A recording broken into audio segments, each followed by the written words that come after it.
Hi everyone, Michael Brown here again. Welcome back to Educator.com's Adobe Photoshop CS6 course. In this lesson and the next one, we're going to talk about one of the most important items that you're going to be doing to your images. That is exposure and color corrections, both auto and manual. We're going to deal with auto exposure and color, manual exposure, and manual color, and how they relate to each other.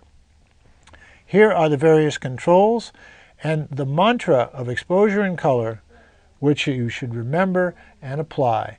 Exposure affects color. Color does not affect exposure. Very simply, that means you do your exposure corrections first. If you do color corrections and then exposure, you will affect the color and have to go back and do it again. But if you do exposure first, then the color, you only have to do each one time. Now the auto exposure and color controls are auto tone, auto color, auto contrast. They have algorithms.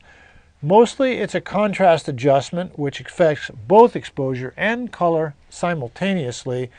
Each one uses different points of choice. The color uses dark and light colors. The auto tone uses monochromatic black and white contrast, and the auto contrast uses brightest and darkest of the existing colors.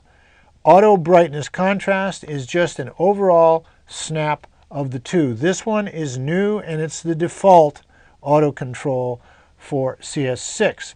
Manual exposure controls, as I pointed out before, are brightness contrast, levels, curves, and shadows and highlights. Brightness contrast does everything. Curves gives you a little more control with midtone contrast. Curves can be set to control any portion of the exposure spectrum, and you can lock off any areas that you don't want to affect. A beautiful one.